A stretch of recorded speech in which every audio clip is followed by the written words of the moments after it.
Hey, welcome back, everyone, to another Market Conversations. What a week we are having. Now, even Ray Charles could see the crypto asset space is waking up, and that's wonderful. But I want to just take a minute and share the kind of week that I've had personally. Monday, I released my interview with my guest tonight, Mr. Phil Wright, and I hope you guys really enjoyed that. This week, I also had the good fortune of recording an interview with entrepreneur, CEO, and author Jeff Booth, who wrote the book, The Price of Tomorrow. Very, very insightful man, as well as an interview that I recorded today with Tony from Thinking Crypto. And it's part of my Beyond Moon series, where we really go into how Tony adopted and evaluates and evolves his investment strategy, and we break down his portfolio. It was really insightful, and I hope that you guys get something from that. Those soon to be released videos will probably be rolling out next week.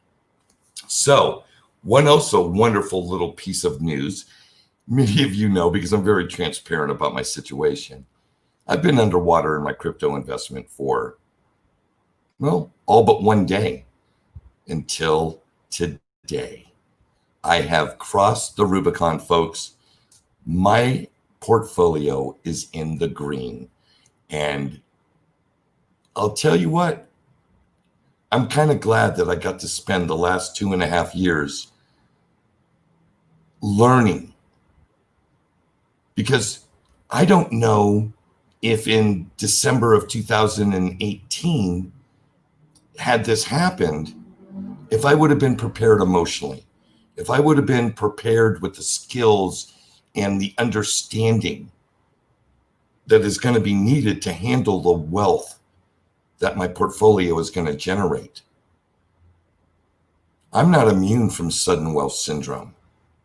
I don't think any of us are who haven't been there before. So all this hard work may pay off. Now, I'm not going to stop learning just because my portfolio went green, and I'm not going to stop doing what I do for my YouTube channel, because this channel has introduced me to a community that is so engaging and so incredible that I'd be a knucklehead to stop doing this. But that's enough about me. Let's get on with this show. Let me introduce you folks to a good friend, a new friend, but a good friend, Mr. Phil Wright from Australia. Oops. Hi, Jerry. How are you? Hey, I'm good, man. I'm really good. So, obviously some folks that are going to be tuning in have seen our interview. Mm-hmm. There are going to be some folks that are going to tune in that haven't seen our interview.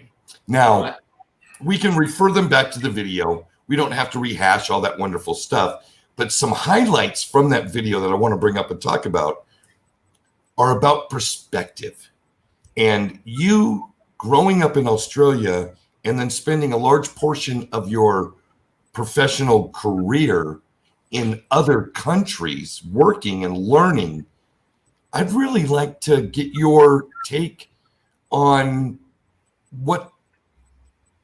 how that is affecting you today. Like, what benefits are you experiencing today as a direct result of your exposure to other cultures, other economies, other ways of doing things? Yeah, sure, Jerry. Thanks for inviting me on, and happy Green Candle Day to everyone. The market's going off. I've crossed the Rubicon also, Jerry. You'd be happy to know. So I've been in the red for the last few months, but now today in the green, which is nice. But I wasn't panicking because I always knew it'd get there in the end. To wrap it up, basically, and a lot of, as you said, a lot of people could probably have a look at the earlier video for a lot of this. But basically, I grew up playing golf at age 5 or 6, along with my brother. We both turned pro when we were 17, 18. And I was lucky enough to work at a couple of international clubs, Mission Hills Golf Club in Shenzhen in southern China, an hour over the Hong Kong border. I was there for 4 years, from 2001 to 2005, and then came back to Australia for 4 or 5 years, and then went up as the pro at Danang Golf Club, which is an hour north of Saigon. And I was the pro up there for another 4 years. So, yeah, look, living in another country, it's a big culture shock for those that aren't used to it. I'm lucky. I love Asian food, love all food for that matter. So, it never was an issue for me. Most golfers in these poorer countries tend to be affluent business people, so a lot of them tend to speak English as their major language. I was lucky enough to have a good translator at times when that wasn't the case and they couldn't speak English. But from that experience of living overseas for a handful of years in those two countries, it teaches you to adapt and roll with things a lot more. Sometimes life doesn't always go the way you want it. You tend, when the electricity goes off at your apartment, as it did often in Shenzhen, the power in the city of Shenzhen would shut down for 5 or 6 hours as a standard situation. So, when you've had a hard day on the golf course, well, it sounds funny to say a hard day on the golf course. There's never a hard day on the golf course. But what I'm saying is when you've been standing there teaching people all day long and you're dripping wet, and you need a good shower, and you get home and the apartments are all in blackness, it's a bit frustrating, but you find a way around it, So I think a lot of that is carried forward into my investing in crypto, in that, I wasn't panicking when things were falling through the floor a bit with us, because I have faith long-term in the tech. I have faith long-term in the white paper and those that are guiding our investments. When I look at the team at Ripple with Garlinghouse and Schwartz and others, I just sit back and I go, well, they're like the pilot and the co-pilot to the jumbo jet taking you off to that exotic island that we're all going to retire onto one day.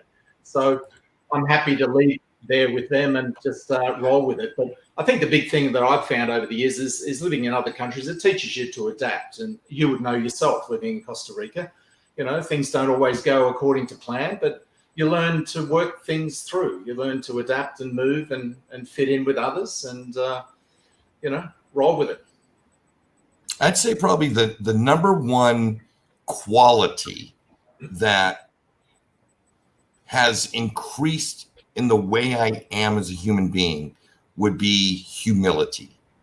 There is something very humbling about being in another country with a predominant different language and different customs, so to speak, that are not easy for me to ascertain. So everything from going to the store and understand what I'm looking at. I mean, obviously you go through a vegetable aisle and a carrot is a carrot. Doesn't matter if they call it a zanahoria or a carrot. But once you get beyond that, like going to the meat department, right? Sure. And the different fishes and trying to figure out how am I going to communicate to this person that I would like X amount of this or X amount of that. If you don't have a good pointer, right? I got really good at pointing. There you go. Yeah. And then I learned how to say up and down, arriba, abajo. And they start moving their hand up or down. But yeah, humble is the word I would say. Let me take 2 seconds and hit the folks that have come in. Rob from Digital Asset News, great to see you. Simon, Wade, Tyson. Well, Brady, super producer, is always here. Elipool. Oh, Elipool, right on, man. Nice to see you, man. Pete Kelly is here. We got Mike Shaw TV in the house. Mike, how you doing, man? Tony, gosh, it's great to see you. Tony is just engaging. What an engaging young man. I'm seeing him all over the place and we're sharing stuff back and forth. Channing, good to have you. There was a question from Wade that I want to put up to you. Wade is a big supporter of this channel and a really good guy. He asked this question. Do you know Steve Keynes by any chance? He's a pro in Canberra, is he? Well, according to Wade, but this, I don't know if this is Wade before the Vodka Louie or Wade after Vodka Louie. So I'm not sure. Yeah, sure. He hasn't spelled Canberra right. Canberra's Canberra, but I looked at Canberra and thought, well, he's had a few sherbets, as we say, or electric. We call them electric lemonades in Australia. Okay. But Steve Keynes, can't say I do. It's kind of I'm in Melbourne, Australia. So when you see a map of Australia and you look, 700 to 1,000 kilometres north, and you're asked whether I know a pro at a golf course there. So, it is a small industry, the PGA industry is quite small, but there are over 700 or 800 PGA members at any one time that can be moving overseas or within Australia. So to give your audience a good idea of where I am, I'm pretty close to Royal Melbourne Golf Course, which has held the President's Cup and some other big tournaments. Tiger Woods has come out and played on that. Kingston Heath, Victoria Golf Club, Yarra Yarra Golf Club. So they're all blue belt private sorts of courses. You can't just walk on them. We have a lot of public courses as well, where you could walk on for $20 and have a game. But basically, I saw a question there earlier, Jerry, about my background. Pretty much turned pro. I caddied for a guy called Ian Baker Finch around the world from 1980 to 88. Was lucky enough to walk around Augusta with him on the bag in 85.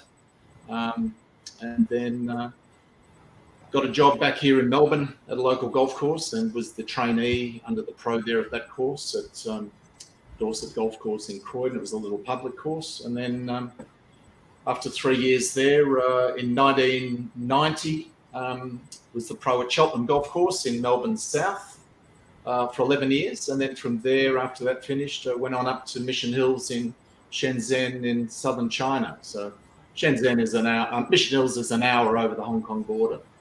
Okay. So I've got a question for you. If I put together a foursome, you and I, and let's say Raoul Powell and name any other staff member from Real Vision. Yeah, great. And we were going to shoot 18. Yep. And we were going to play for a Bitcoin per hole. Are you and I in good shape? Are we favored to win that thing? I want to see that you're on a pretty handy handicap, and I want a decent handicap as well. I don't know what I need a 25 handicap. I need about a 25. 25. So okay. 25 workable. I haven't had a game for a year or so, but oh wow! Oh, that's right. Corona's probably shut down your golf game, hasn't it? There's been no golf. There's been nothing in Melbourne. We've just come out of a 100-day lockdown here. And when I say a 100-day lockdown, it's we went through some of the toughest restrictions anywhere in the world. We were not allowed to travel more than 5 kilometres from our home. We had to be in our homes by 8 p.m. You had to print off, download a form from the local government here, the state government, and have our employer fill it out to make sure that we were allowed out.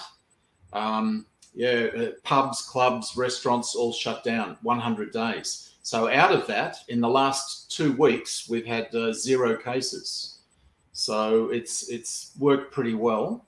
But sadly, in other parts of the world, it's still a bit of it's hanging around a bit, isn't it? Yeah. Well, here we go. Joe brings up a great question. And nice to see you, Joe. Thanks for dropping in. What would you say is the one thing you could attribute mostly to your success? One thing. I would say perseverance. Ooh, yummy. Perseverance. I'm the sort of guy, I'm an Aries, and I don't like being told I can't do something. So when I told you the story in the last chat we had about this, I ride a one-wheeled electric unicycle called a 9-bot-1. It's got a motor in it. It can go 20 kilometers an hour on one wheel. Need to look it up on YouTube.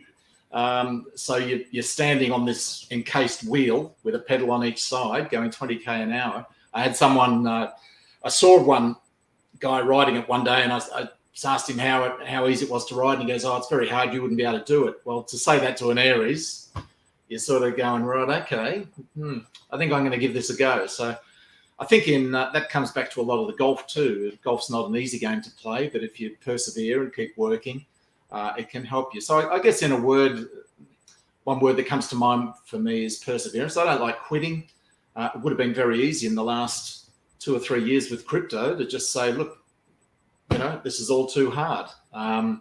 But on days like today and weeks like we've had in the last week or two, it's we sit back and enjoy those green candles. Well, I'll tell you, it's really interesting that you say perseverance. There are things that people attribute success to that we understand the context, we understand the meaning, but there's not a lot we can do about that. Perseverance is one of these incredible qualities that is not only teachable, but it's repeatable, right? Sure. And yep. that is that's like the number one value proposition that I look for in any like YouTuber that I watch or platform that I get involved with is there a give and take? Am I benefiting and they are benefiting from the engagement, right? Sure. That little nugget about perseverance is huge, even though I've kind of intellectually always known it. I really needed to hear it right now. Well, I think with your channel, you've said a couple of times, your channels, you've got 4,000 or 5,000 subscribers and stuff, but I see you in the next year or so continuing your work in that sphere with the great work you do. And, things will happen, things will roll into other things. I saw your short clip today on your approach to Ripple. I reckon that's a great initiative. I think that's really good. Rather than Ripple dealing with just one YouTuber and suddenly that person would get the bulk of, the information. I don't think was fair, but your suggestion through Ripple would be a great one. But I think you're doing great work, and that's one of the reasons why I follow you and enjoy your content. It's fantastic. Oh, thank you, man. That is so wonderful. I was going to ask you, because anytime, like you crossed the Rubicon, you're green, you're profitable. I just crossed the Rubicon. All of my previous planning was really hypothetical, right? I mean, I had a very strong conviction that I placed my bets in the right spot. I really did. Yep. But there was no, how do you say, it wasn't being affirmed by the market. Sure. Or confirmed by the market. Well, the market's starting to confirm that. And so I start relooking and revisiting and addressing my quote unquote exit strategies. And I was wondering if you have any tidbits around how you look at capitalizing from the profits that are already starting to happen for you.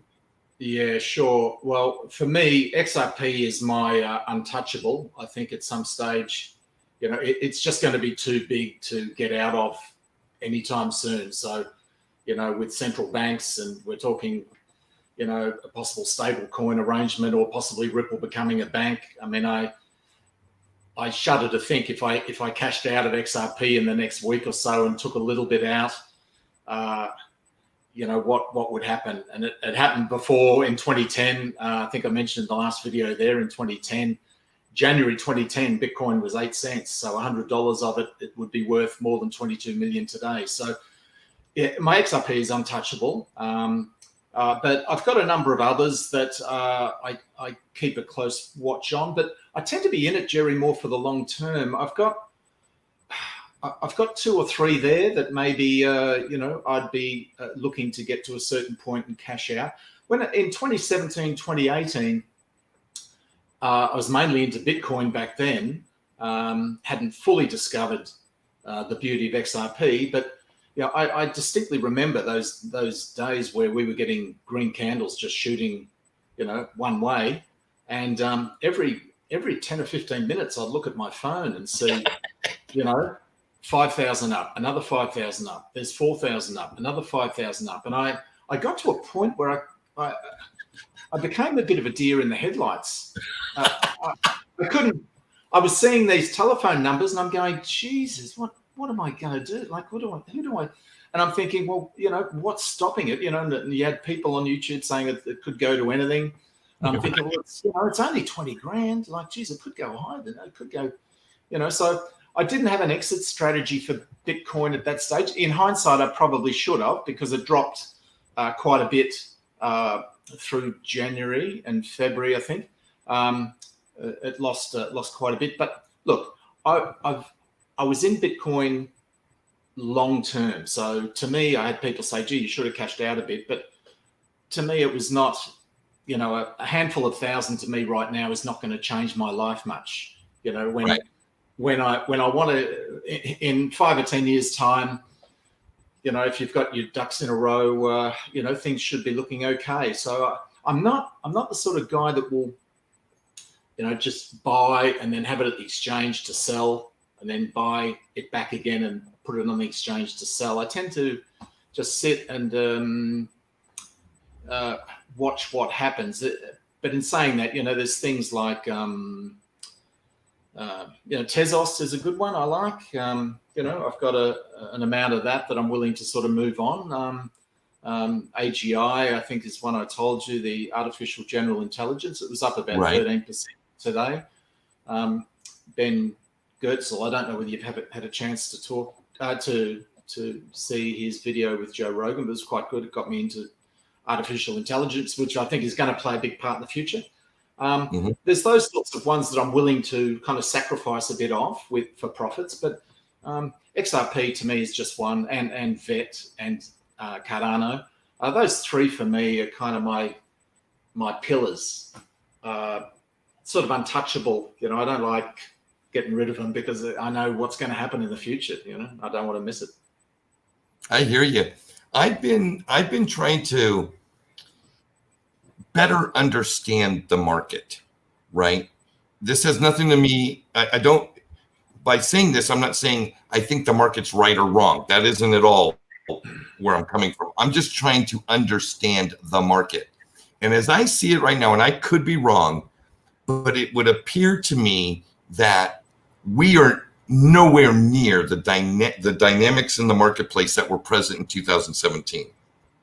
With that being said, if it is true, and this is what I'm building my thesis on, that the institutional money that's coming into the game now is coming in based on the assets market cap. And to some degree, some funds, it's the actual asset price because of the criteria bylaws of the fund. Sure. They are not traders. When an endowment, a family office, something like that makes an allocation, they're making an allocation as a hold, not a 6-month hold, not an 8-month hold. They're making a long-term allocation. Now, that was an idea. Now, evidence is starting to come in that's showing, yes, it is true. Bitcoin is being purchased from exchanges and being taken off and put into these cold storages. That bodes very well. Then you've got the institutional companies that are getting involved, your PayPals, etc. Obviously, Grayscale has been doing this for a while, and that is literally getting pre-sale contracts to buy what's mined. Well, that tells me there's going to be the disparity between supply and demand is going to be great. Yeah, sure. So to sell now would be silly, even if I'm up 5-6x. Sure. right? I think you think back to the 2017 days, the bull run there. You know, people were rushing to get wallets or to get accounts on Binance. They were, you know, there was 100,000 a day. I think I heard, you know, Binance, and they couldn't take them all on and had to stop taking accounts. I mean, all of those people now have got accounts. It's a knock-on effect, isn't it? Each one of those accounts are now talking to others. All I know, Jerry, is that every time I buy XRP, I use I quite often check Witsay Wen's Rich List app. You know, you can type in the amount, and I know things are getting strong with XRP when I just go and buy a bunch off the exchange. And I bring up his app, thinking, oh, this is great. I'm going to move up the rankings of, you know, the amount of people that have got XRP, and I type in my new amount, and I've gone backwards. So I'm sitting there going, geez, like there's a lot of people getting into this XRP. I mean, I'm topping my bags up and I'm being outbagged. Well, okay. So again, we have access to tools that can show us the supply side. Right. I'm sorry, the demand side. I got that backwards. Yep. Now, at some point, because we know these are all of these assets are fixed supply. At some point, if this momentum stays currently, we are going to hit a line of demarcation, and there will be parabolic moves if the demand side stays constant, because the supply side will just exhaust. Yeah. And the wonderful thing about XRP versus some of the other tokens that have huge, hundreds of billions of tokens, is that escrow. I know a lot of people don't like it. I've heard so many, both sides of the story. I'm a huge fan of knowing that there can only be a billion released out of the escrow, and that Ripple has been very, very stingy to how they release it. Yeah. I think a lot of XRP holders have underestimated the value of that escrow and will love it the second the demand side switch is kicked. Because I think right now we're seeing exuberance, and that's wonderful. Wait till the utility kicks in. Yeah, I think so. And look, every day, Jerry, I turn the television on, watch your show and watch others. I'm hearing great news. Banks are moving towards it.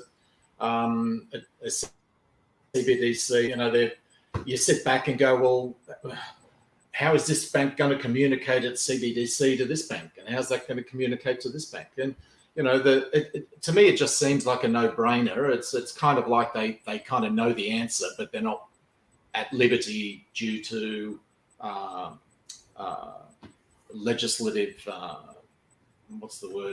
rules and obligations that need to be made to divulge that yet. So, it's going to be huge, no doubt. But that is why for me, I don't see a sell point with XRP. I think at some stage I could be wrong, but the more I think about it, the more I watch, the more I see the wheels turning in government circles and others. I'm seeing a price set of some sort down the track, a hold of some sort with XRP, and then an announcement. People probably won't know they're using XRP. We'll still use Aussie dollars. You'll still use what's the Costa Rica? What's the local? Costa Rican Colony. Colony. I like it. Colony. So, do you have Corona beer over there? We do. Beautiful. Okay. I've got to get over there. I don't know what you pay. See, I don't know what the relationship of the Aussie dollar is to the US dollar. Well, approximately $1 US is worth how many Aussie dollars? Yeah, look, I haven't checked for a couple of days. It's about 70 cents, give or take. So an Aussie dollar is 70 cents of a US dollar? Yep. Okay. The Costa Rican colony, 500 colonies is approximately $1. Right. And they do everything in the thousands here. It's on the metric system. So their paper money there's a 1,000 colony 2,000 colonie, 5,000 colonie, 10,000 colonie, 20,000 colonie bill. So I just double it. So my 1,000 colonie bill is actually worth $2. Right. But gee, you feel rich when you're walking around with that $1,000 and $2,000 colonie. Well, I bet you the first week you probably thought you were Bill Gates or Warren Buffett. I'm actually in, and this is a point not a lot of people think about, but this is one of the actual benefits of being an expatriate in a country like where I'm at, and that is I earn U.S. dollars, but I spend Costa Rican colonies. It would be like being in Australia, earning U.S. dollars as your income, but you're spending Aussie dollars to be there. Sure. When I was in Vietnam at Da Nang Golf Club there, I was being paid in US dollars, so I was earning a Western wage, if you like, but my cost of living was only this much, so I was able to save this much. Whereas in Australia, your cost of living, you're earning this much. Where's my hands? You're earning that much. Your cost of living is this much, and you're saving this much. So yeah, look, a lot. There's when you look through Asia, you'll tend to see in my industry in golf, you'll tend to find a lot of English, a lot of Aussies, a lot of Americans working at these golf resorts because they're getting paid in US dollars. You know, the apartment I had in Hoi An was a giant big apartment. It was fresh sheets every second day, place for my motorbike. It was costing me $7 US dollars a night, so $280 a month. So and a driver and a 5-iron from the beach where you could buy a $1 beer and a bucket of prawns for 50 cents. So it's quite crazy, and it hasn't changed much. It's like I live on my total net is about $350 a month. Yeah, I know. Yeah. That's rent. Yeah. Cable, internet, trash, water, electricity, and food. See, to a lot of people, Jerry, that would seem unbelievable. There'd be people right now going, how's he possibly doing? That can't be right. But I living in Asia like I have, and in Hoi An in Vietnam, it was, I was living pretty cheap. It was my main meals at the restaurant were about $3 to $4, $5. So, you know, you can do it. I have my favorite restaurant downtown, and get this. So all their produce is coming from local farmers. So it's a fresh salad, right? Fresh salad, a fresh medley of vegetables, right? A little bit of rice and a little bit of bean, frijoles that are coming from local farmers. Yeah. And then my choice of either fish, pork, or chicken that are all coming from local folks. So the fish is coming an hour over the mountain from the coast, the fishermen. Yep. And the chicken and the pork are coming from the local ranchers here. $3 and a fresh squeezed fruit juice of my choice. Pineapple, mango, papaya. It's a dream. Can't beat that. Oh, it's a dream. When I was up in China, the small town just that adjoined the golf course was a little town called Guanlan. It's spelled Guanlan. And it was a renowned, I didn't find this out till I'd been there about 6 months, but it was a renowned dog town where people would go and buy their dog meat.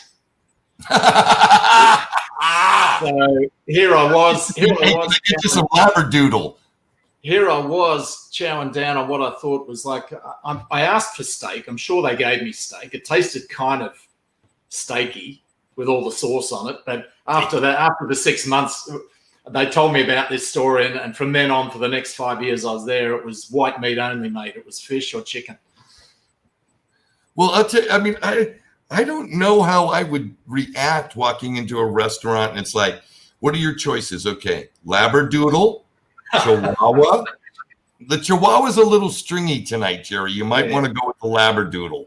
Yeah. You get four drumsticks, and on a chicken you only get 2. So that was a real deal. I've heard so many of those. Yeah, very cruel. Myths. You hear these stories. Oh, it's dog. Da da da da da da. Yeah, That is a real deal, you say. absolute. Okay. So very cruel, and yeah, it's not good. But It's as someone said, up in that part of the world, they eat anything who's any animal whose back points to the sun is fair game. right on. Hey, you know what? Let's get some investment stuff in here. So Yeah, sure. Ella Pool says, "Hey Jerry, when you or Phil hit 100x, how would you spend your earnings?" And I'll tell you, I'll start. Phil, you go. What I'm going to do is I have a number. This was my goal from the very, very beginning. It's still my goal right now. How I'm going to get to that goal has changed and evolved a little bit. But here's the deal. I want to have over $1 million net worth, and that $1 million generating me an income, and I will live within that. So if it's generating me $10,000 a month, then I will probably have a $7,000 a month lifestyle, and I'll be messing around with $3,000 in the market each month to add to my total capital. And if that extra starts producing me more, I'll expand my lifestyle. Or let's say it's only producing me $5,000 a month, then I will live at a $3,500 a month lifestyle and have a little bit of money to stay in the market and play and do stuff. But the idea is that I will have a pool of capital that I do not touch, that I allow my capital to produce an income for me that I live within. That's been my strategy. Oh my goodness, SK Yati. I think that's a good strategy, Jerry. I think thank you. we tend to align a lot on our thoughts in this area. Pretty much the same. I was talking to you earlier about staking and passive income on your investments and things. And yeah, look, it's a common sense thing. I mean, if my bank account right now doesn't have $1 million in it, so I'm suddenly not going to go and I used to always laugh when you'd see someone on Twitter or YouTube talk about, when Lambo, and I used to think, geez, Lamborghini, what? It's a depreciating asset. The moment you drive it off the lot, it's going to be worth a fraction of what you bought, what you paid for it. Just stick it, get a car, get a new car, but it doesn't, what's the issue with it having to be a Lambo? I know it's become a bit of a cliche, when Lambo, but no, look, for me, I live in the CBD. I get public transport everywhere. Very similar along the lines of yourself, investing, passive income. To be honest, I haven't sat down with the exact figures I'd need to be comfortable. I can live pretty cheaply. When you've lived in Asia, and as you know, in Costa Rica, when you've lived for, in my case, $350 to $400 a month in Hoi An, I can live pretty cheaply. I do a bit of work at the homeless shelter up the road from here. Right now in Melbourne, with COVID and everyone out of work and getting government subsidy job. We have JobKeeper and we have another payment called Job Seeker. So those people that were, say, a casual employee in a cafe that would be on the unemployment line now, they get a payment every fortnight called Job Seeker from the government. It was about $1,000 a fortnight. It's now dropped down to about $700 a fortnight, and it stops in March next year. I'm on a thing called JobKeeper, which initially gave me about $1,400. It's dropped down to about $1,100 a fortnight. It's not ideal, but look, I can live pretty frugally. There's a lot of homeless people in Melbourne right now, sleeping rough and doing it tough. And so, I'd like to be able to be in a position where I can dedicate a bit more time to helping the homeless and working with them and making, doing whatever I can in that regard. So, money is wonderful, and I've got a firm belief that money just gives you freedom. You know, if I gave you $10 million right now, you know, you could live in a mansion or you could live where you are. I mean, if I had $10 million right now, I live in the heart of the CBD. You know, I've got an okay apartment here with my wife, and you know, we go out to dinner a couple of times a week when we're allowed to under COVID, and I wouldn't be wanting a 100-room mansion, you know, with all that goes with that, the troubles that go with that. So, you know, you've got to be sensible about it. Obviously, a lot of my wealth from crypto will stay where it is. I think XRP, I'm seeing it down the track being involved in some major way with the transference of money around the world. We'll look back in 5 or 10 years' time and just shake our heads as to, you know, how simple it was. You know, we'll look back on old clips and go, gee, you know, they were telling us that all along. You know? Yeah. And here it is. And so it's nice to have options, you know, but I don't need the big house and the fancy car, to be honest. I bought a bike for $200 last week, and I ride around the city sometimes. So. Sure, exactly. You know, we're gonna bring in Bida Av here in just a second. No, we're not. She's not there anymore. She was in the green room. She's not in the green room. Anyway, I will tell you, this has probably been one of the most impactful shifts for me over the last 2.5 years. And that was when I used to think about money, I thought of it in terms of how would I use it? What would it get me? And for many, many years, my thinking always went to depreciable assets. This car, this motorcycle, these clothes, this home, these new tools for my business, this, you know, spending money on stuff. And one of the things that has changed for me is that through this channel, I have learned that if you have money, the worst thing you can do is spend it. The rich don't spend money. Yes, they do, Jerry. How did they get this and how did they get that? Wait, hear me out. The rich have strategies about leveraging their money. So, for instance, if I have $1 million generating $10,000 a month, I'm not buying a car. I'm having my LLC or my trust lease the car. Right? Sure. So yes, I have the car. It's right there. I'm not buying a depreciating asset. I'm leasing it tax-free. So I'm not spending taxed dollars on a depreciating asset. I'm spending pre-tax money on a company lease through a trust. That's there are all these little mechanisms and stuff. It's not about how much we make from our crypto assets and investments, folks. It's how much are we going to keep? That's the name of the game, right? Because if I make 100,000 and you make $1 million, but you go buy 2 new cars and they depreciate by 50%, you're down and I'm up. Yeah. Even though you made so much more than me. So the point is, there's no one size fits all. We're all learning and trying to gather what is the best tools that we can use to maximize our positions so that we can meet our goals and produce the results that we want in our lives. It's an incredible thing. Hey, Phil. I get to introduce to you one of the favorite new parts of my show, and that is where we bring in Bida Avenue, our new investor on the street.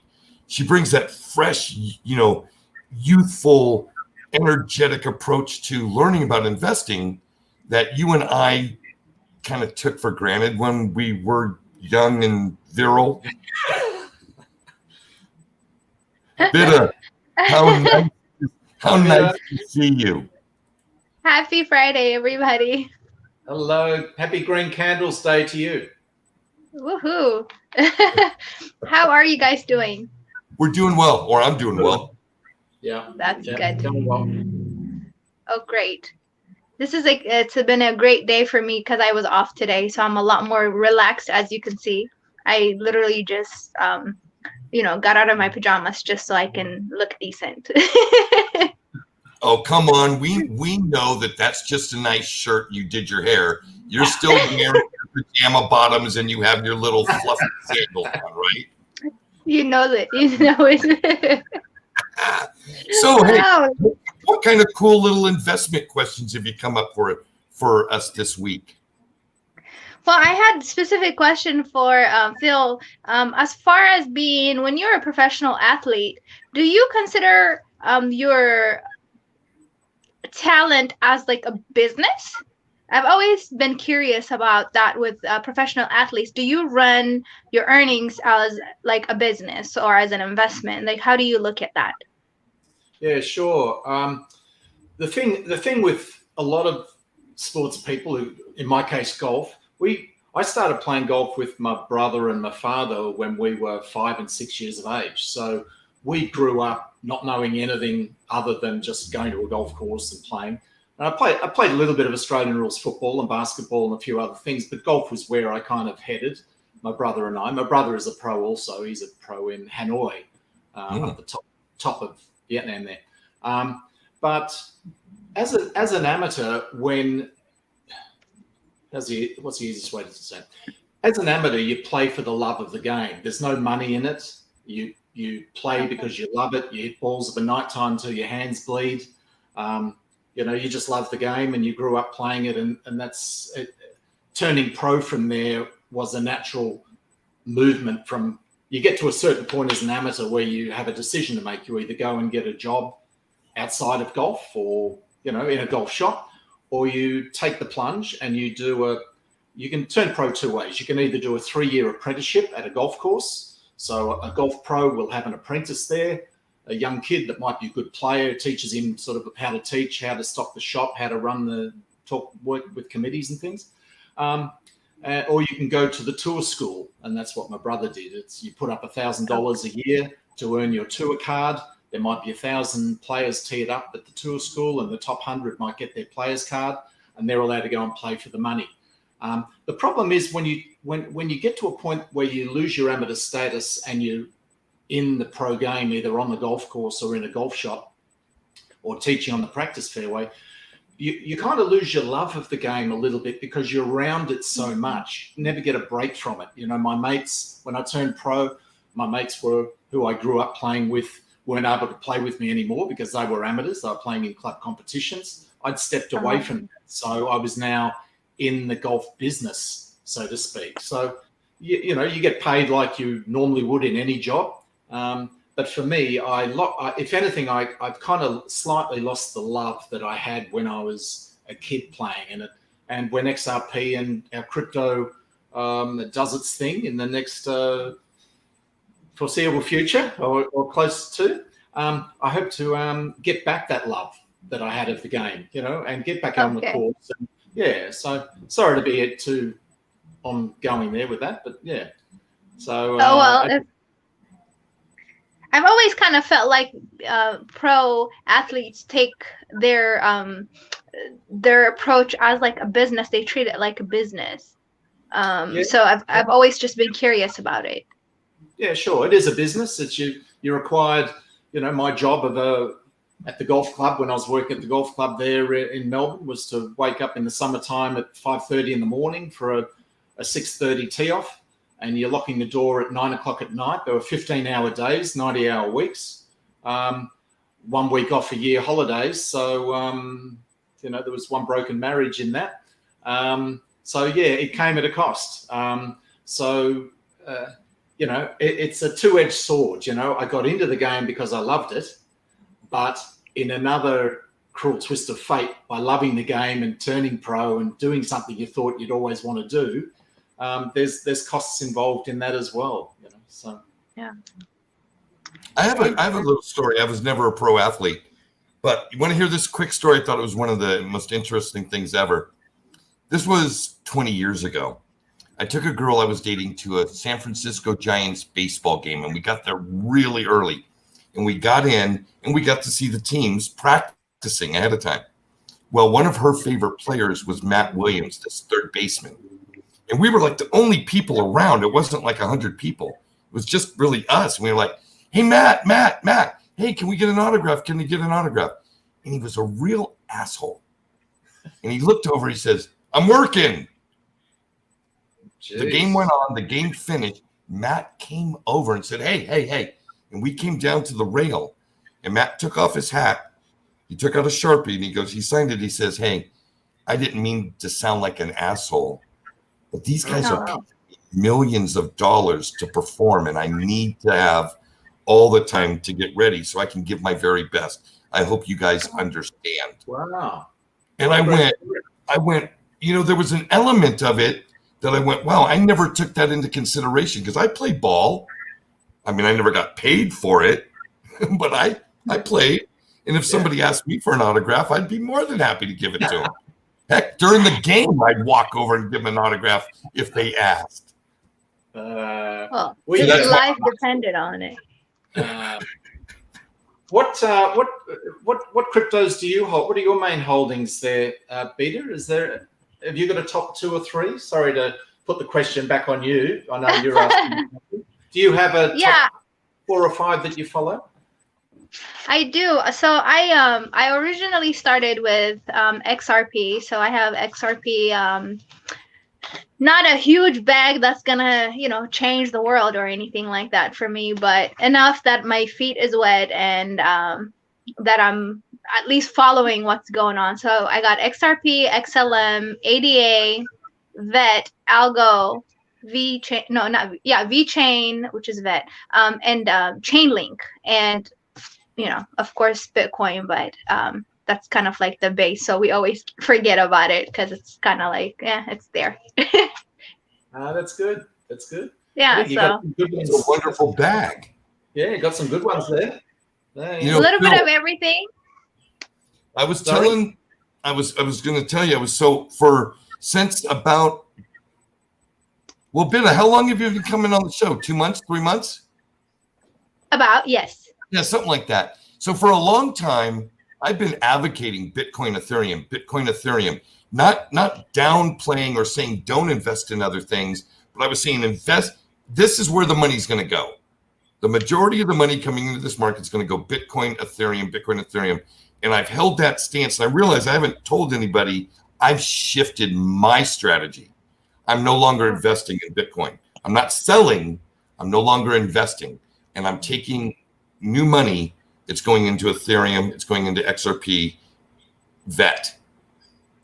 Sure. And the reason being is that we're so close to this Bitcoin all-time high. I'm not sure how the market's going to react. Right. You know what I mean? I'm really not sure how it's going to react. And these other coins still have so much to go before they get to their all-time high that I'm playing a percentage game. Now, it may not be the best strategy for everybody, but it's one that I can go to sleep and feel good about. And the reason why I brought that story up was for all of you that continue to dollar cost average into projects. Make sure you're able to sleep at night. Don't be afraid to change or evolve your strategy. You need to be comfortable where you're allocating your resources. Yeah, I'm actually very surprised how high Bitcoin has gone, because I think I told you last time I had sold part of my Bitcoin because I wanted to move it to my Roth with iTrust Capital. So I sold part of it when it hit 16,000, because I figured, when it hits like 16,200 or so, it's probably going to come back down, and then I'm going to get some more. But I still don't really regret it, because that's the decision that I had made. I had already made enough gains in it because I got in when it was under $10,000, so that I felt comfortable that I'd rather have gotten out at the time that I gotten out. And even though I don't regret it, looking at it, and it's like, when is it going to come down so I can get back in, then like build my bag up more again. So I'm waiting for that. But I wouldn't, the new money I'm putting in, I'm actually trying to put it in the altcoins, because I feel like they're going to start their run, and Bitcoin is kind of, going to come back. Even if it hits, I've been seeing things where it says it's going to go to 27,000 or 30,000. And I'm just, Yeah, I still don't want to get in. I rather wait for it to come back down. So that's kind of like how I'm looking at it. I rather go to the altcoins. Like, how are you guys feeling about that? Go ahead, Yeah, Phil. look, me, Jerry. Yep. Yeah, go ahead, please. Okay, mate. Yeah, look, I look at Bitcoin this way, and I was pretty heavy into it through um, 20 sort of 14, 15 up to 17. I look at it this way, even if Bitcoin 5x's and it goes to 100 grand, people say, well, geez, 100 grand is pretty good.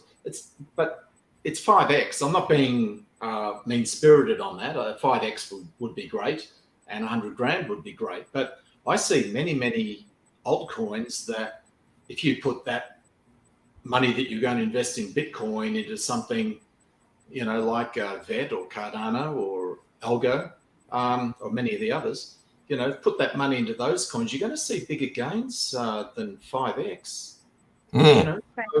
I tend to always get the calculator out when I come across a new coin, and I do the sums and stuff and look a bit at the white paper, and I kind of I know Bitcoin's the thing, and it's the big brother, and it's had the history and all that sort of stuff, and that's great.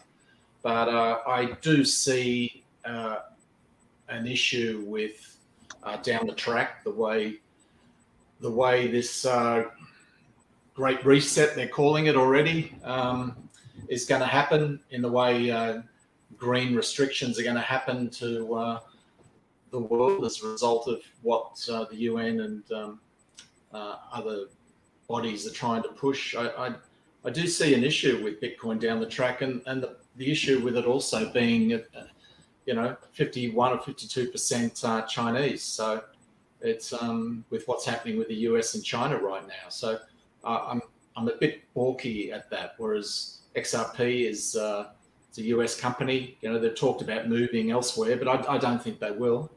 I think regulations will come in the next few months, hopefully, as Brad Garlinghouse is muted, and you guys can decide who your president's going to be, and we can all get on with things. So there I went, hey, nice to see you, Eagle Blockchain Monkeys. XRP Lazarus, welcome. Hello. Good to see you. I don't think I had a chance to acknowledge Chop It Up. I've seen you. I knew you were here. I'm sorry if I didn't mention you. Also, Vapid _B. Anybody that refers to me as Yadi is somebody that has known me for years. I don't know who Vapid B is. I would love to know who's behind that particular call sign. My investment philosophy is like, I'll be honest, it's not for everybody. I have a swing for the fences philosophy. I'm in my 50s. I don't have 30 years to accumulate wealth. So I've made very, very large strategic investments in a small group of assets that I believe have, at different time frames are going to explode. Obviously, my Bitcoin and my Ethereum bets are really more in the recent future, right? The future that's soon to be here. Whereas XRP and Cardano, I see as that, like that, the second generation stuff, the stuff that once people start really using these things and real value is getting exchanged, they're not going to want to pay Ethereum fees. They're not going to want to pay Bitcoin fees. They're just not going to, it's not going to happen. People are going to go, this XRP thing is so fast and so cheap. Why isn't it in the middle of moving this stuff around? Let's just build an app and make that happen, or let's go use that app and make it happen, or whatever. Same with Cardano, da. And then I got a lottery ticket. Truth be told, my VET is built on a supply chain thesis. I've got an allocation to that. My XLM is small, but and $150 worth of casino coin to get 1 million of them, if that touches 1% of the global gaming market, that $150 would be worth a couple $100,000. Pina coladas on the beach. Do you like pina coladas? So yeah, let's see here. Bida, you always bring great questions. I liked Phil's approach. He asked you a question. I want to ask you a question. I want to interview you for a second. Oh boy, okay. Do the best you can to describe for us your investment strategy today. We know it'll evolve and change as you get more educated and more information, but as of today, what's your investment strategy? Well, Bitcoin, very small portion is kind of just being held for the long term, but I use it more for trading than anything. Bitcoin is more just because the wave goes up and down. When it hits a certain percent, I take it out. It doesn't give me a heartburn if it keeps going up. Like, I'm okay with that. XRP, so far, I have not traded. Like, the only time I have traded it is to get ADA or VET. So, like, unless I'm using it to buy something else or trade it for something else, I have not sold any of it. It's sitting there for a very, very long time. I have, like, a very small amount that I will sell if it, hits, like, $13 or something. That I have, like, a bag that is waiting if it hits that price point that I'll cash out. But outside of that, it's gonna just sit.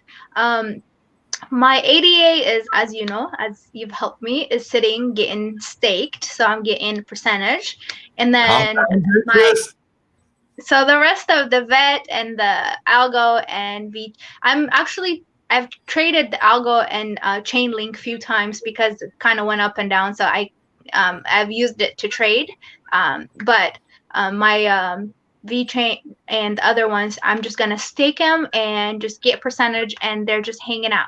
So Algo, Chainlink, Bitcoin, I have a big portion that I'm trading because the wave is like good enough that I can trade. The rest of them, I kind of just hold on to them, and I have a small bag that if it hits a certain percent or a certain price point, I'll cash out. But the rest of it is 90% of it is just hanging out for a very long time. Wow, that's really interesting. Yeah. I'm very, I'm excited for you. There's an element of courage needed to trade because, I mean, you can be on the wrong side of the trade. Oh yeah. Or at least, how about this? My experience many times when I think I can trade, I'm on the wrong side of the trade. So I become an investor. It just seems to be a much, I can sleep at night being an investor. Being a trader, I beat myself up too much. Let me take 1 second and welcome Simon and DC Precise. Good to have you guys in the stream. Thanks so much for being here. Phil. Yes. Can you describe your strategy? You don't have to get into the actual coins, but I think you laid it out for us. You're putting money in as you can for long term. This is going to be life changing, and you're willing to wait it out. Is what I think I heard. Is that correct? Yeah, I've got a trading bot that works 24 hours a day. I haven't checked it today, so hopefully there's some green candles, some green shoots, and we'll be in the red there as well. But I had a bit of a trading background in shares years and years ago, and I've kind of carried that through a little bit with this trading bot. I've automated it. You can get in behind, you can backdoor it and put in your parameters, your RSI limits, your stop losses, all that sort of stuff. It was a license I bought, and you get updates every month for the program and different things. So it doesn't cost me anything per month to run it, but I've got half a dozen coins on that are trading constantly. But in the market that we've been in the last handful of years, there's been next to no great profit out of it. It's more an interest thing, I like getting in there and mucking around with the black screen and stroke this and that and doing all sorts of different numbers in there and just seeing how it reacts with the trade. But it's quite good on busy nights. I'll have it up and looking at it, and it's quite interesting to step back away from it and let it just do the trading for you. It takes the emotion out of it, and it makes the trade when it hits its signals, and it doesn't trade if it doesn't hit the signals. So sometimes I'm looking at my Binance chart on my mobile phone going, well, why hasn't it sold yet? And the lines have crossed, but they haven't kind of crossed, or they haven't quite. There's a number of different signals that have to, there's 3 different signals that I've got currently plugged in to force a trade. And if 2 of the signals are yes, but 1 of them is no, it doesn't make the trade. So that's about as heavy as I get into trading. I'm pretty much long-term hold on most of my stuff. As I mentioned earlier, Jerry, there's a couple that I'll move on when the time's right. But things like XRP, VET, Cardano, I'm in no urgent hurry to sell, because I think long term they're going to be a real player in the way we all live. It's going to be they're going to implement themselves. The wheels will turn, and we'll get adoption. And you'll sit back on an asset you bought quite cheaply, and people will be asking you how the hell you knew all about it. Right. You just look at him smiling, saying, "I'm brilliant." That's how. I'm just simply smarter than you are. It's exciting, isn't it? Oh my goodness! Oh hey, there's a Channing. Let me thank you, Brady. So, Channing, this is how it's gonna go down. Obviously, you want your tokens to be snapshot available before December 12th. I say December 10th because it's going to be like, for instance, it's not November 20th in Australia right now, even though it is where I am. So don't get screwed up with the time zones. Have your Spark tokens in a snapshot ready place, whether that's your Nano Ledger and you've set it up, or it's in one of the approved exchanges, what have you. There's 2 functions. There's going to be the snapshot. Bam. Now, most of the supporting exchanges are also going to support a Spark token wallet, where they will, on your behalf, send in the claim and bring the Spark token to their platform and put it in your Spark token wallet address, whatever you want to call the thing inside the exchange, where just like where your XRP is sitting. For those of you that don't do it with an exchange, those of you that are setting up the Nanos and the Tezos and those kind of things, you are physically going to be responsible for submitting your claim to Flare Network to get your Spark token. The snapshot alone does not ensure that you get the tokens. Snapshot says you got this many. Claim says, I'd like to have them. Please give them to me. Channing, did that clear it up for you? We'll hear from him. There's a 10-second lag. So, yeah, I've got mine. I just claimed mine through the Ledger Nano. I filled out the form that we were all directed to, and making sure, of course, not to put your private keys. And it wasn't one of these dodgy forms. It was a legit one. So I just filled that form out and just patiently waiting. So I would imagine. So am I right in assuming, Jerry, so when the airdrop happens for Spark, I've applied with my Ledger Nano and filled in the form that they required through my Ethereum wallet on my Ledger Nano. So my Spark tokens will appear on the Nano, won't they? No. You will submit a claim after the snapshot date, and then they'll appear. Okay. Yeah, you're not done. After the snapshot, you're not done. You, with the Nano configuration that you got, will actually have to submit a claim. Now, let's say you don't have them on an exchange. So you don't have your tokens on an exchange, but you're using, we'd say, WinSum app, XUMM. Yeah, I've got that. Brilliant app. He's got a tool set up where you can literally have you'll get your Spark tokens there. Again, I'm pretty sure with some, you will also have to submit a claim. It's only on the exchanges that are part of this thing that you will not have to physically submit a claim.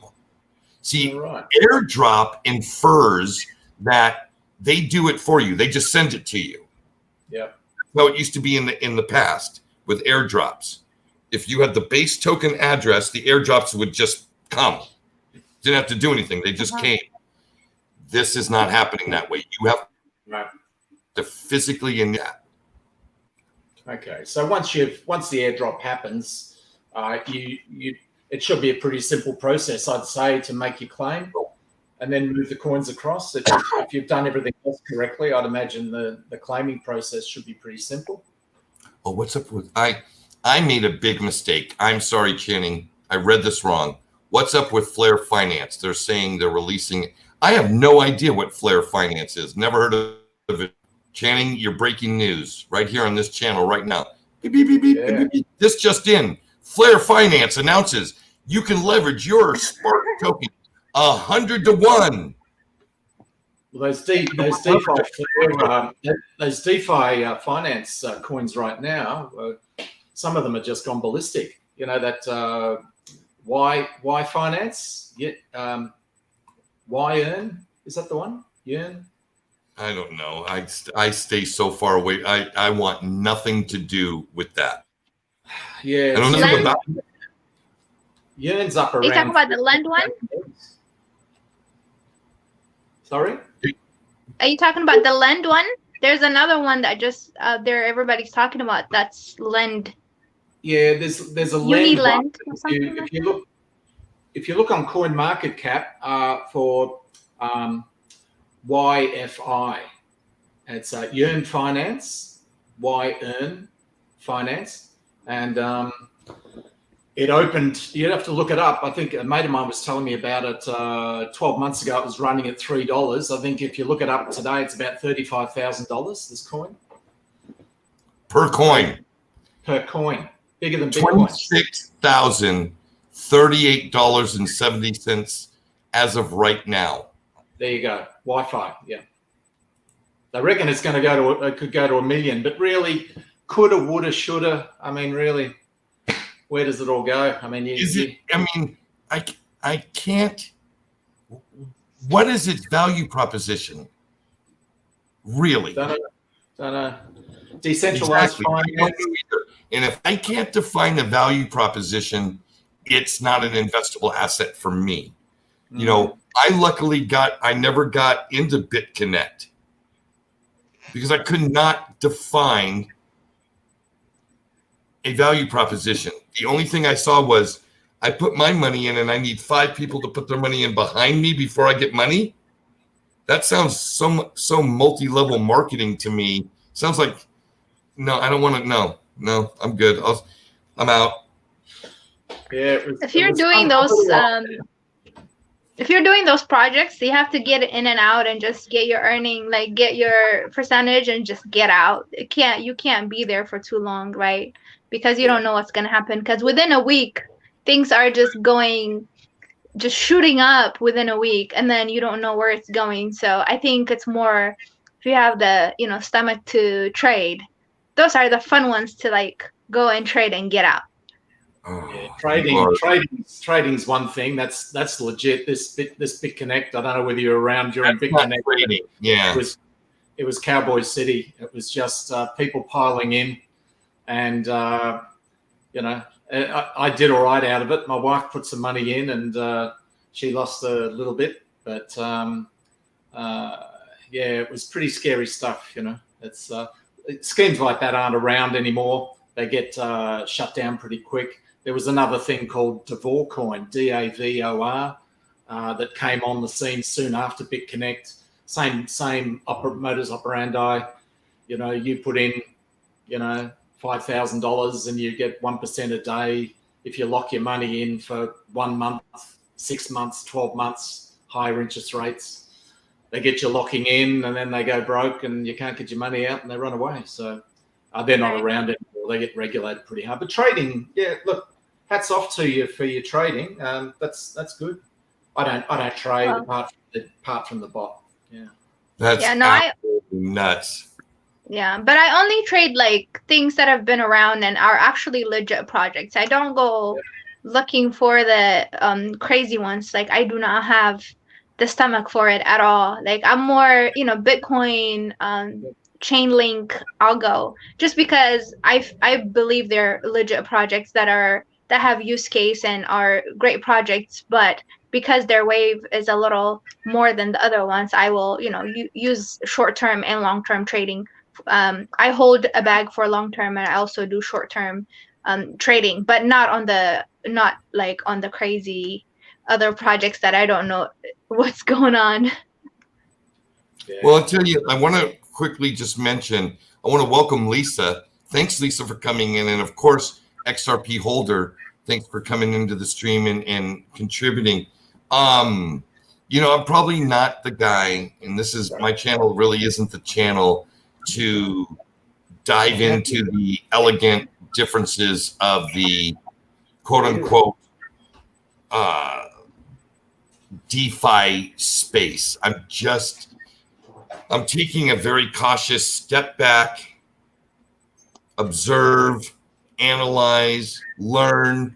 I'm not anti-DeFi, but I'm also not willing to put any of my capital in those things. I'm not willing to lend my Bitcoin to something that's going to get wrapped in something and then configured into some,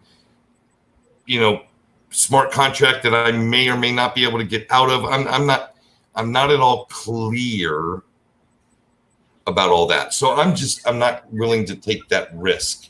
Some people are, and I think it's wonderful. I've heard people made a ton of money. But I just don't know. You know what I mean? I want to take this opportunity as I look at the clock. Bit of last thoughts, Phil last thoughts, and then I want to bring in a producer extraordinaire, Brady, for his last thoughts, and then we'll close this thing out. Phil, every week we do a little after show, just the people that were involved in the show. If you want to hang out for another little bit, just to talk shop off camera, you're more than welcome to do that. Bit of last thought, final thought. Yeah, last thought for me. Okay. Oh, sorry, was that bitter? Did I jump in? No, It's okay. okay. No. You're good. Oh, sorry.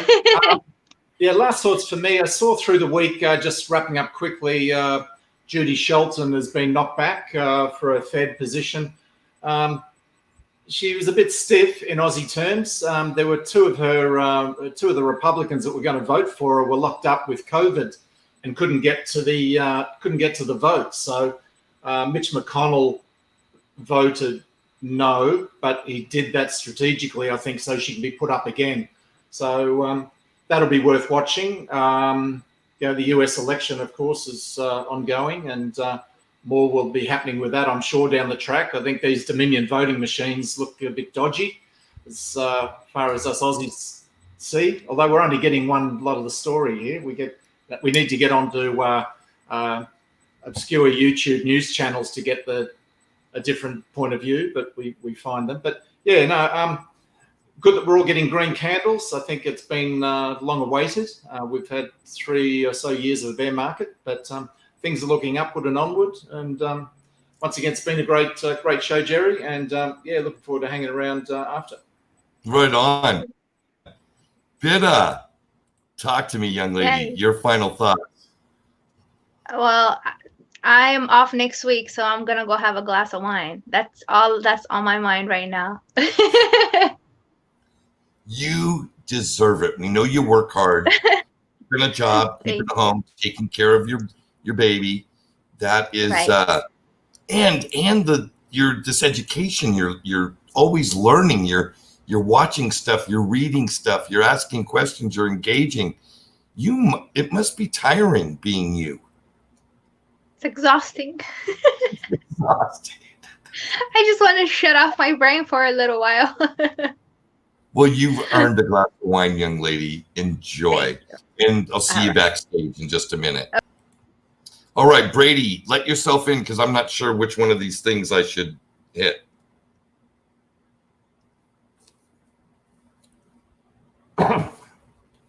Oh, thank you. There's so many people leaving thank yous, and I really appreciate that. We're glad you guys are finding value in the show. Brady, unmute yourself. Talk. Final thoughts, baby. Final thoughts. Oop. Hold on, I need to mute one. Oh, had my headphones on, listening to the show. Anyway, final thoughts. Learning. Holy crap, we need to do it. And if it means you're going to lose some money, hey, as far as we know it, everyone understands you're only going to gamble what you're willing to lose or learn with your crypto. And the faster you learn and the more you understand about it, the more you figure out what is a scam and what isn't.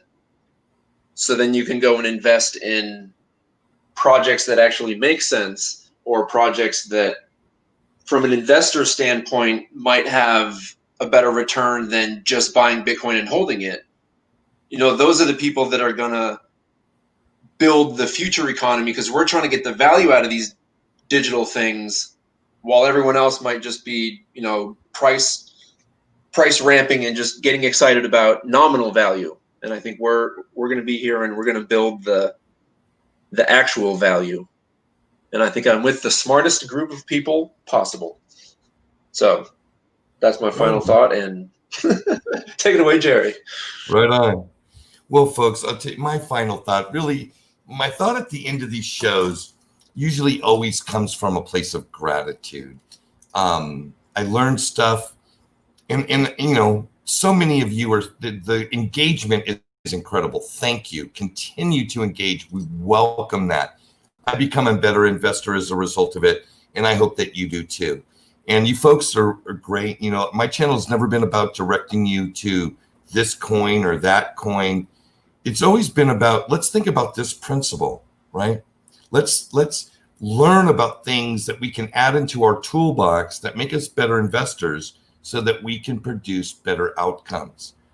These things are hopefully teachable and repeatable so that it doesn't stop between this channel and you, that it gets carried on and you pass it on to your brother and your son or your daughter, your niece, your nephew.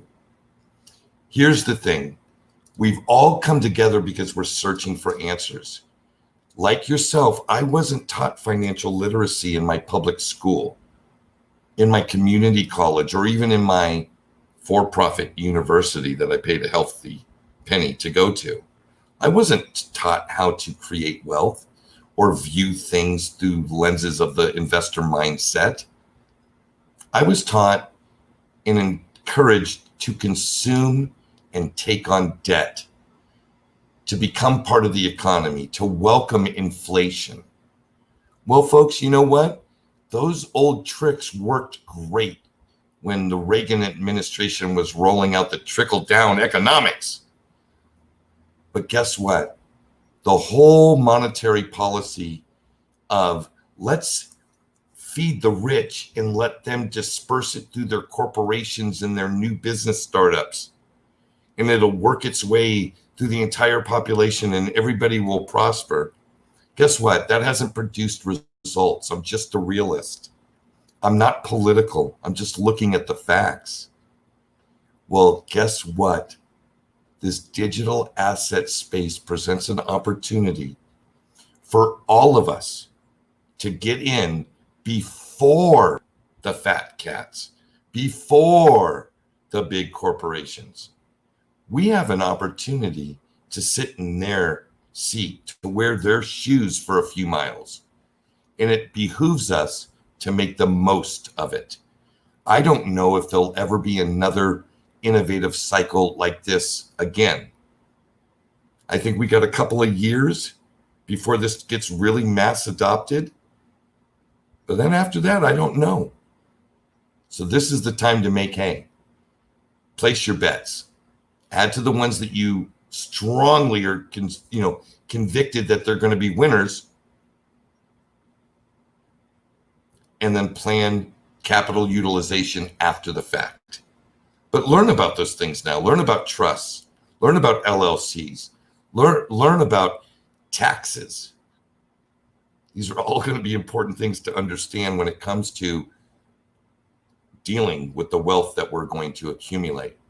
And as always, from Costa Rica, on behalf of my guests and all you incredible people tonight, Pura Vida.